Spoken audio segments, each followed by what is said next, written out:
Hey, can you believe I just walked in with this wheelbarrow full of cash just to buy a loaf of bread? I know, right? I saw it happen last week. The price doubled while I was waiting in line. It's like a race against time. Exactly. I read that in 2008, inflation in Zimbabwe reached 89.76 trillion %. Yikes! How does that even happen? It's wild. The government printed so much money that it lost its value. People literally needed a wheelbarrow just to buy basic groceries. I heard stories of people having to negotiate prices before the cashier even counted their cash. Did you experience that too? Absolutely. One time, I was at a market, and while I was bargaining, the seller raised the price mid-conversation. It felt surreal. That's insane. What did you do in that situation? I just had to walk away. It was frustrating because you never knew if you had enough money or if the price would change again. People think hyperinflation is some ancient history lesson. Nope. It's happening to us right now. Oh yeah, because printing unlimited money always works out. Let's roll the footage. This video is a masterpiece of bad decision making.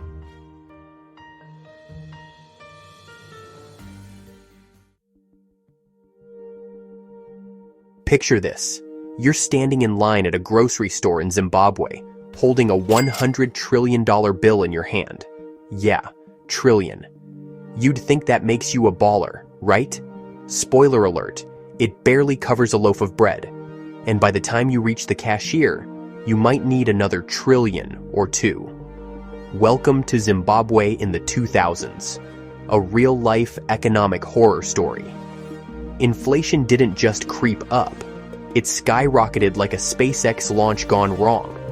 Prices didn't double every year, or even every month. They doubled every day.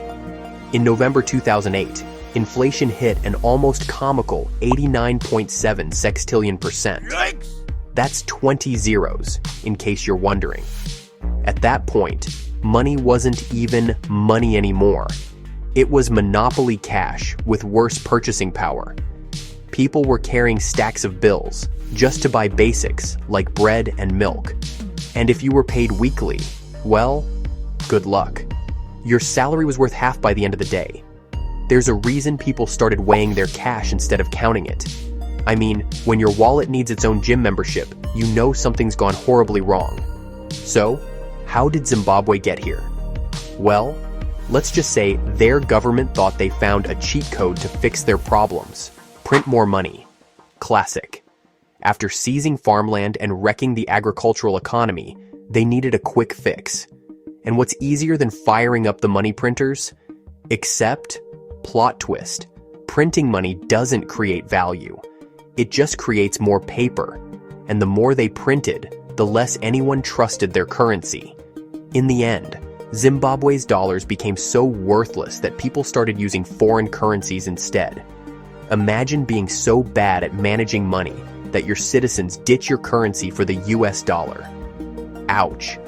But Zimbabwe wasn't the first to destroy its money supply, and it won't be the last. So, how does hyperinflation happen? And why do governments keep making the same disastrous mistake? Let's find out.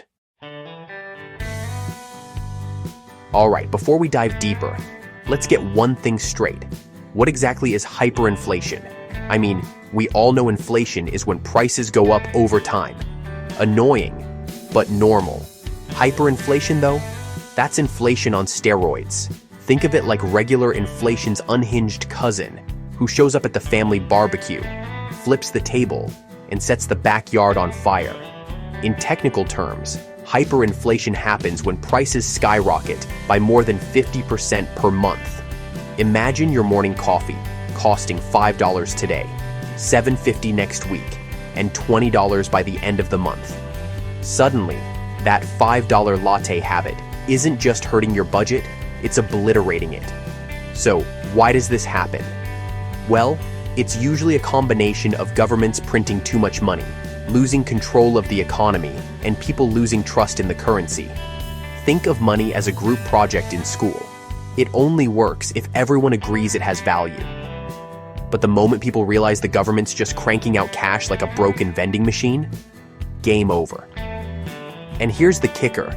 Most hyperinflation cases start with good intentions. Governments need to pay debts, fund wars, or just keep things running when the economy's in the dumpster. But instead of making tough choices, they hit print like there's no tomorrow. Spoiler, there usually isn't, at least not for their currency. So, now that we know what hyperinflation is, let's see how some of the biggest economic disasters in history unfolded. Buckle up, it's a wild ride from ancient Rome to modern-day Venezuela. All right, time to dive into some of the worst hyperinflation disasters in history. And look, each of these cases could easily fill an entire video, and one probably will. So consider this your greatest hits album of economic chaos. But don't worry, we're not just giving you the highlight reel. We'll take a closer look at each of these economic nightmares in just a bit. First, let's set the stage. First stop, Weimar Germany, 1923. You've probably heard this one. After World War I, Germany was drowning in debt and reparations. Their solution? Print more money. I mean, who needs an actual economic strategy when you have unlimited ink, right? Prices spiraled so fast that workers were paid twice a day just to keep up. People literally burned money for heat because it was cheaper than buying firewood. Imagine working overtime just to afford a potato. Next, let's head to Hungary, 1946. If you thought Zimbabwe was bad, Hungary said, hold my beer. Their inflation peaked at 13 quadrillion% per month. Yeah, quadrillion.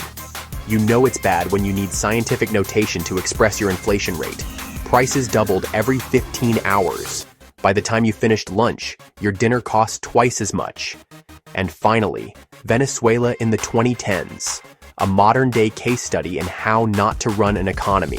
Years of government overspending, poor policies, and corruption led to inflation that topped 10 million% in 2019. Venezuelans resorted to bartering, and some even turned to Bitcoin just to survive, when people would rather deal with crypto volatility than their national currency. You know things are rough, but now that you've got the overview, let's break down each of these disasters in more detail, starting with the original meme of hyperinflation, Weimar Germany. If hyperinflation had a poster child, it'd be Weimar Germany. Seriously, this era was so disastrous, it's become the go-to example in every economics class, and every internet meme about financial collapse. So, how did it all go so wrong? Well, after World War I, Germany was left with sky-high war debts and reparations to the Allies. And when I say sky-high, I mean 132 billion gold marks. That's enough to make even modern governments break into a cold sweat. Germany's economy was already in ruins, and paying off that debt? Not exactly easy. Enter the brilliant solution. Let's just print more money. Spoiler alert, this was a financial facepalm of epic proportions. At first, printing money seemed like a quick fix. But, as more paper flooded the economy, the value of the German mark nosedived. By 1923, inflation was so out of control that prices doubled every few days. A loaf of bread cost 250 marks in January, and by November, 200 billion marks. Imagine going out for coffee and having to pay before you drink it, because by the time you finish, the price has already gone up. Workers were paid twice a day just so they could rush to spend their wages before they became worthless. And businesses? They were updating prices hourly. Forget sales and discounts. If you hesitated, you were paying double. The situation got so absurd that money literally became cheaper than firewood. People started burning bundles of banknotes to stay warm because, honestly, why not? It cost less than buying actual fuel. And kids? They use stacks of worthless marks as building blocks. Forget Legos. Weimar cash forts were all the rage. But the real tragedy? This wasn't just bad luck. It was a textbook case of what happens when governments lose control of their money supply. And while it's easy to laugh now, the economic collapse paved the way for political instability, and we all know what came next. So, lesson learned, right? Not exactly. Up next, we'll see how Hungary managed to one-up Germany with an inflation rate so ridiculous it makes Weimar look tame. If you thought Weimar Germany was the worst, Hungary in 1946 said, "Hold my palinka." Picture this. Inflation so insane that prices doubled every 15 hours. That's right. By the time you finished breakfast, your lunch cost twice as much. At its peak, Hungary's inflation hit 13 quadrillion% per month. And no, that's not a made-up number. That's a 13 followed by 15 zeros. At that point, your calculator just gives up and shows an error message. So, how did Hungary end up here? After World War II, the country was in shambles. War damages, reparations, and political instability left the economy in free fall. The Hungarian government, desperate to cover its costs, cranked up the money printers to full speed. Sound familiar? But here's where it gets wild. The Hungarian currency at the time, the pengo, became so worthless that new denominations had to be invented almost daily. They went from millions to billions to trillions to quadrillions faster than you can say economic disaster. By mid-1946, they had introduced the mil pengo, a million pengo, and the b pengo, a billion pengo. And when even that wasn't enough, they unleashed the auto pengo, which was basically an accounting unit, because printing actual notes couldn't keep up with inflation. It was like your currency needed its own currency. People carried their money in baskets and sacks. Paying for a cup of coffee meant dumping a stack of notes on the counter and hoping it was enough. And saving money? Forget it. If you didn't spend it immediately, it lost value faster than a meme stock after a Twitter scandal. In the end, Hungary had to scrap the pengo entirely and introduce a new currency, the forint. And just like that, the world's worst hyperinflation crisis finally ended. So, what's the takeaway? When governments print money, like it's going out of style, it usually does. But if you think Hungary and Germany learned their lessons, let's fast forward to Venezuela, where history repeated itself in spectacular fashion. Fast forward to the 2010s and say hello to Venezuela, the modern poster child for hyperinflation. And no, this isn't ancient history. This was just a few years ago. Imagine walking into a cafe, ordering a sandwich, and being handed a bill for 2 million bolívares. Oh, and by the time you finish eating, it's now 3 million. Hope you brought your life savings for that soda refill. So, what went wrong? Well, Venezuela's economy was heavily dependent on oil exports. When global oil prices tanked, their cash flow dried up fast. Instead of cutting spending or fixing the underlying issues, the government just printed more money. Because apparently, that's the go-to move when your economy is tanking. At first, inflation crept up slowly, but soon it turned into a full-blown economic hurricane. By 2019, inflation hit 10 million%. Let that sink in.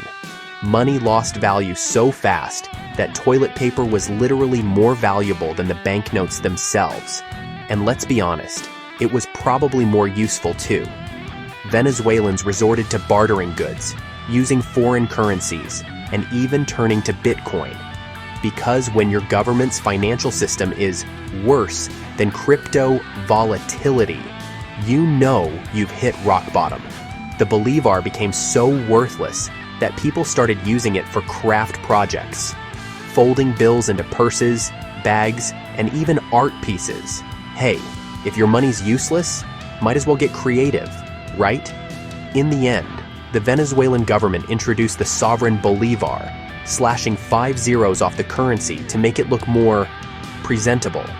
But slapping a new label on it didn't fix the damage. The country is still struggling with economic instability today, proving that, once again, printing money isn't a magical solution. It's a disaster waiting to happen. So, we've seen Zimbabwe, Weimar Germany, Hungary, and Venezuela all make the same fatal mistake. But why do governments keep falling into this trap? Let's break down the psychology behind hyperinflation and why even modern economies aren't immune. So, after watching economies crumble over and over again, you'd think governments would have learned their lesson by now. But nope. Turns out, printing money is like that one toxic relationship everyone warns you about. It feels good at first, but it always ends in disaster. But why do governments keep falling for it? Simple. Short-term gains, long-term pain. Here's the deal. When a country's in financial trouble, politicians have two options. Make tough choices, like cutting spending or raising taxes, both of which are super unpopular. Or fire up the money printers and hope no one notices. Guess which one gets more votes? Printing money gives the illusion of a quick fix. Need to pay off debt? Print more cash? Need to fund new programs? Print some more. But here's the problem. Money only has value when people trust it. The moment people realize there's more paper than actual goods and services in the economy, that trust evaporates faster than your paycheck on rent day. And here's the kicker. Most governments don't start with hyperinflation in mind. It usually begins with a crisis, war, economic collapse, or, a global pandemic. And printing money seems like the easiest way out. But once they start, it's hard to stop. It's like eating one chip and suddenly realizing you've finished the whole bag. Even today, major economies are pumping out money like it's going out of style. The US Federal Reserve, the European Central Bank, and the Bank of Japan have all massively increased their money supply in recent years. Will it lead to hyperinflation? Probably not. But hey, if history has taught us anything, it's that even the smartest economies aren't immune to bad decisions. So, how do you protect yourself when governments go wild with the money printer? Let's talk about that next. So, we've seen governments wreck their economies by printing money like there's no tomorrow. But here's the big question. What can you do to protect yourself if history decides to repeat itself? First things first. Holding cash during hyperinflation is like holding ice cream in the sun. It melts fast. So, step 1, don't keep all your money in cash. Invest in assets that hold value. Gold, real estate, stocks, or even digital assets like Bitcoin tend to perform better when fiat currencies go off the rails. Why? Because while governments can print endless amounts of money, they can't print more gold or create more land. And yes, even Bitcoin has a cap, 21 million coins, and that's it. Diversify your savings. If you're in a country prone to inflation, consider holding some savings in stronger foreign currencies, like the US dollar or the euro. When your local currency starts tanking, having access to more stable money can be a lifesaver. Look at inflation-protected investments. Some bonds and assets are designed to keep up with inflation. Think of them as your financial safety net when prices start skyrocketing. Own tangible goods. During hyperinflation, everyday essentials can become more valuable than cash. Stocking up on necessities, or even investing in commodities, can sometimes be smarter than holding money that's losing value every day. And here's a pro tip. Stay informed. Hyperinflation doesn't happen overnight. It's usually a slow train wreck with plenty of warning signs. Keep an eye on government policies, money supply growth, and inflation rates. The sooner you see the writing on the wall, the faster you can protect yourself. And if you're wondering where to start, check out our website at moneysmylife.com, where you can earn hundreds of dollars in checking and savings bonuses and find high APY rates to keep your money growing, even when inflation tries to ruin the party. Links in the description. All right, we've covered the past, the present, and how to prepare for the future. If you found this breakdown helpful, don't forget to hit that subscribe button for more Economics Simplified takes on global economics. And hey, check out our next video. It might just save your wallet.